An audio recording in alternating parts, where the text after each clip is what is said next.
Existe intelectual burro ou isso é apenas uma falha de caráter? Não, é claro, a atividade intelectual ela pressupõe a possibilidade de ser correto no sentido científico, no sentido meditativo e não sê-lo. Porque eu sou de filosofia, muita gente diz, a filosofia ajuda a pensar. Eu digo, não necessariamente. Pensar é um atributo atávico da espécie. Sim. Não precisa ser ensinado. Segundo, não, mas é que a filosofia ensina a pensar certo. Eu digo, não necessariamente. Né? Há muitos modos dentro da filosofia que induzem ao equívoco, né? E que propositadamente driblam, né, aquilo que as pessoas estão entendendo, que é uma forma de prestidigitação mental. Né? Portanto, é possível fazê-lo. Num país como o nosso, em que há uma admiração muito grande por quem fala bem, como se falar bem fosse sinal de inteligência, né? É claro que é fácil você também dar esse passo. Não, não é isso. É que a filosofia ensina a pensar melhor e de modo mais livre. Falei, não. O nazismo também tem seus filósofos. Teve e tem. O fascismo teve e tem seus filósofos. Sim. Nesse sentido, né, imaginar que um intelectual, seja na área de filosofia, seja no campo das ciências, né, da pesquisa pura, seja o que for, que não necessariamente essa pessoa tem a possibilidade de ser parvo, né, ou parva, é muito estranho. Sim, é possível. Eu, em vários momentos da minha atividade, quando eu olho para trás e vejo alguns tempos, ou me ouço, né, em algumas situações daquilo que falava, né, o mundo digital favoreceu muito a gente poder se ouvir de novo. Os registros são todos lá, como é né? que eu dei esse passo, ou esse caminho, né? Ele não deveria ter, olhando alguns momentos, situações em que, né, eu nunca me esqueço de uma circunstância que jamais eu repeti, falta, claro, ali de experiência, depois de muito tempo, em que para especificar numa conversa numa sala o que era uma coisa fofa, porque eu estava dando exemplo de coisas que você não consegue entender intelectualmente. Ou você tem o experimento, por exemplo, eu não consigo ensinar para você o gosto de uma laranja. Tá. Certo? Você dirá, não, mas é parecido com o quê? Certo? Ou tem a experiência empírica, né, concreta, e aí é uma redundância, mas é necessário, ou não tem como. E eu fui explicar o que é uma coisa fofa, né? Ou você faz o gesto, ou você entrega, mas o gesto não especifica. E ao fazê-lo, eu segurei no braço de uma pessoa que estava à minha frente. Por exemplo, né, você tem um braço fofo. Pega na barriga da pessoa. Isso. Você é fofo. Mas foi absolutamente... Era a primeira pessoa que estava na minha frente. Não havia nenhuma intenção. Aquilo produziu nela um desconforto tão grande. Era alguém com quem eu tinha, na pessoa. Né, porque eu não tinha notado que ela tinha mais obesidade até, né, do que ela admitia para ela mesma, ou para ele mesmo, no caso. Né? E aquilo ofendeu a pessoa. Soou como se você tivesse dizendo... Aquilo a ofendeu. Aquilo, da minha parte, foi uma desatenção, né, eu não ter prestado atenção. Porque você poderia dizer assim, eu não notei que você era gordo, o que é pior ainda, né? E eu falei sem pensar, falei, então não faça isso. Então, é claro que um intelectual pode sim cometer disparates, né? Pode ser capaz de coisas que não deve, na prática, né, e na escrita. Agora, já que você entrou nesse exemplo especificamente, eu acho que esse exemplo quer dizer mais do que isso. Isso acontece geralmente na comunicação, em todos os cantos. Você fala algo sem a intenção da ofensa, aquilo... Eu já entrei no modo Cortella de verbalizar. Ofensa. E essa pessoa... Você não tem o intuito de ofender. Essa pessoa se ofende.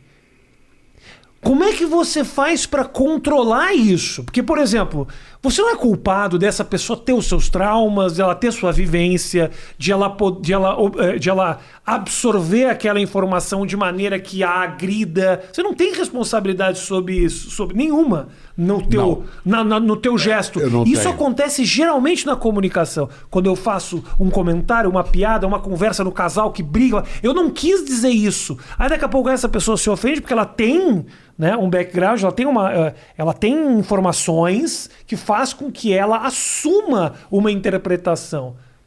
E eu sou obrigado agora a abraçar essa responsabilidade e me pedir desculpa. Não, mas você que se comunica, e eu também, em público, portanto, é diferente de uma conversa.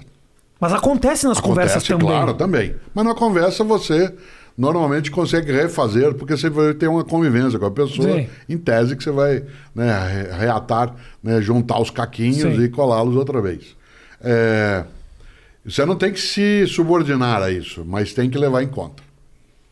Eu tenho de levar em conta, eu não tenho que me subordinar, eu não tenho que me calar, né? Eu não preciso silenciar aquilo que eu vou fazer, mas eu preciso levar em conta que eu posso estar mexendo com suscetibilidades que, embora eu não seja responsável por ela ser daquele modo, eu posso machucá-la. Mas isso... Se eu puder evitar fazer isso, né? Há coisas que não estão na minha consciência.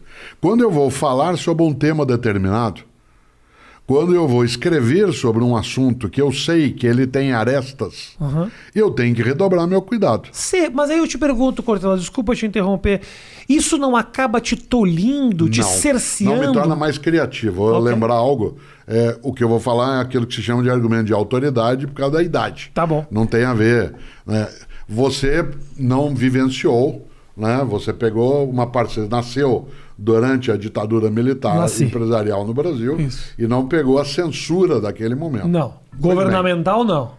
Não. A censura que foi feita naquele momento, ela não impediu a criatividade. Sim. Se você observar, a expressão musical, a expressão do teatro, a expressão, né, daquilo que é a comunicação, ela teve que encontrar outros caminhos nos quais ela redobrou a inteligência. Sim. Haja vista que nós somos capazes, né, de rememorar algumas das peças de teatro, algumas das novelas que foram produzidas naquele momento. Não que a censura ajude a criatividade, ela obriga mais do que ajudar. Por isso, não é que eu, Cortella, queira silenciar o tema porque alguém se fere, mas eu preciso redobrar o meu esforço para eu não dar um passo desnecessário. Meu lema no campo da comunicação, e talvez, né, isso possa parecer até inocente, mas não ria de mim, ria comigo. Perfeito. Não ria de mim, ria comigo. A gozação na escola, aquilo que hoje, de modo estranho, é chamado de bullying, porque existe o verbo bulir em português, né? Não precisa usar o inglês. Né? Existe o verbo bulir? Sim, bulir. Você não vai bulir nisso, menino. Macaco que bule muito que é chumbo, né? Claro, na minha infância, eu li Monteiro Lobato. Bulir. Eu li Monteiro Lobato. O primeiro livro inteiro que eu li na minha vida foi Rei, Nações e Narizinho, que era proibida a leitura, porque minha família é de tradição católica, e os livros do Monteiro Lobato entravam no Index Librorum Prohibitorum. Na minha família também era proibido, mas é por causa do narizinho. Então. Porque todos os judeus, claro, narigudos, a gente era... Qualquer coisa que tivesse narizinho, a gente era proibido. E narizinho ali era inho, né? É verdade. Certo? Portanto, se fosse Cyrano de Bergerac, então jamais você poderia nem chegar perto. Né? Ora, quando a gente olha aquilo que, né, é a possibilidade, né, de bulir, está lá no Monteiro Lobato. O verbo bulir é um verbo que existe em português. Por que eu falava isso? Porque o que hoje se chama de bullying não é a brincadeira, a gozação. Porque a brincadeira, a gozação num grupo, numa turma, numa família, ela tem uma reciprocidade. Quem é caipira como eu, gosta de jogar truco. O jogo de truco, que aliás veio para nós via Rio Grande do Sul, a primeira menção ao jogo de truco foi Mário de Andrade no Macunaíma. Certo? Não sabia disso. Que veio da Argentina no jogo, da Itália para a Argentina e depois para cá. O interessante é que no jogo de truco, para quem já viu jogar, você xinga o outro, você sobe na mesa, você diz você é o ladrão, né? Você fala você é um imbecil, etc. Mas o outro também fala. Certo? E você é humilhado, e a humilhação é recíproca, porque agora eu te humilho, na outra é o contrário. Na escola mais antiga, você não tinha uma dimensão onde se pudesse maximizar a ofensa, né, a ponto dela se tornar algo que não tivesse reciprocidade. O que caracteriza o bullying, né, é exatamente não poder haver o outro lado. Eu não faço o que comediantes, alguns fazem, que é falar com alguém da plateia. Eu não faço isso também. Isso. Não faço. Nas palestras, não. Aprendi como? Veja o que é uma coisa fofa. Certo? Mais um motivo para eu não falar com a plateia. Tua grande questão, será que eu fui ofensivo? Para a pessoa, fui. Será que eu quis fazê-lo? Não. Será que existe responsabilidade naquilo? Sem dúvida. O que não existe é dolo. Ou dolo. Existe culpa. A sua intenção não era de ferir. Não era, mas machucou. né?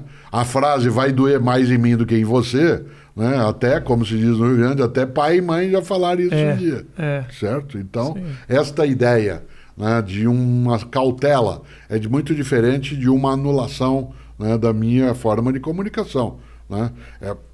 O politicamente correto, ele funciona, né, muito mais por algo que um dia, eu gosto de citar isso, o Lenin tem um texto, né, o Vladimir Ilyich Ulyanov, o Lenin tem um texto sobre a teoria da curvatura da vara. Quando você pega uma vareta, né, e você apende para um lado, quando você solta, ela vai para o outro lado. Ela demora algum tempo para a obtenção de um equilíbrio, quando essa vareta é mexida. E nós, hoje, com o politicamente correto, a gente foi por um extremo. E nós estamos equilibrando um pouco o modo de comunicação, né? Algumas das coisas que eu falava há algum tempo, numa coisa que produziam até riso, numa palestra, eu recuei. Não porque eu queira me censurar, eu falei que eu sou capaz de inventar outra coisa, como faço, né, que não chateie, né, nenhuma pessoa. Não há como eu impedir que alguém absorva, né, algo do modo próprio. A frase antiga, Milor Fernandes dizia, o problema da idiosincrasia é que não tem um especialista para cuidá-la. Sim, certo? Claro. Então, lá, não tem como lidar com o idiosincrático, mas que a gente precisa tomar cautela, quem está com comunicação, sem dúvida. Eu concordo. É que eu também vejo, Cortella, que a gente também, enquanto comunicador, tem um pouco a responsabilidade da provocação, às vezes, também. Então. De passar por algo que eu acho que pode até te incomodar. Lide você também com isso, né? Porque senão a gente não chega... Às vezes, realmente, tem a vareta, ela exagera para aquele lado, tanto no politicamente correto, como na provocação. Sim, claro. A vareta, ela vai longe mesmo. Eu acho que... Mas são atividades de comunicação diversas, né? Faz parte um pouco da tua atividade, claro, a iconoclastia, claro. né? A demolição dos ídolos, né? É difícil a gente lidar com algo desde a origem, né, em que o humor não tem a tarefa, né, de, como lembrava o Gil Vicente, castiga-te ridendo mores, né? Você mexe com os costumes rindo. Então, é muito diverso. Claro. Algo que está como possibilidade na tua ação. A Cláudia, com quem eu sou casado, ela é gestora de teatro, portanto ela está habituada, ela diz sempre que um espetáculo de teatro é uma mentira combinada, né?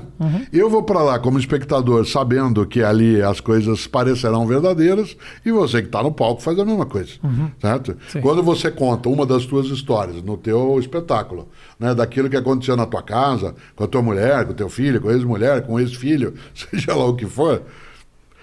Nenhum de nós ali imagina que aquilo é 100% coincidente. Hoje em dia nós estamos vivendo um momento muito complicado, porque muitas vezes não é só aquele que me assiste ali na minha frente. Às vezes essa informação sai daquele lugar e printa no jornal. Isso. E aí é um lugar que não estou num ambiente de desconstrução, que é o palco. Eu estou printado na página da revista Veja. Aí realmente, até eu mesmo às vezes leio e falo, que absurdo esse negócio. Por isso que o Manuel de Barros dizia, no que eu escrevo eu não minto 10%, o resto eu invento. Né? Então essa mentira combinada, ela favorece um pouco mais a tua atividade. Claro. Né? Não que eu não o faça, isto é, também fazer palestra ou escrever livro é contar história. Claro. Né? É contar história, mas essa história ela não tem tanta intenção de produzir o desconforto que o humor pode fazer. Né? Se você, por exemplo, naquilo que faço, ou outros homens e mulheres que fazem a mesma atividade, eles não incomodassem, né, ficaria... Né, eu sou capaz de fazer uma palestra inteirinha durante anos sem usar palavrão algum, e sou capaz de bater palma para o meu amigo Clóvis de Barros Filho, com quem você já conversou, que coloca o palavrão de um modo inacreditável. Né? Eu sou capaz de ser politicamente incorreto contra o politicamente correto, como o Pondé faz em vários momentos, né? E sou capaz de, usando a elegância do Karnal, com quem você já conversou, né, dar um passo em que ele é de um sarcasmo brutal. Eu posso dar esses passos. É uma questão de escolha. Espera-se de alguém como Clóvis uma sinceridade e uma autenticidade que, se o palavrão não vier, a gente se chateia, certo? Portanto, né, é diferente o modo, né, de presença.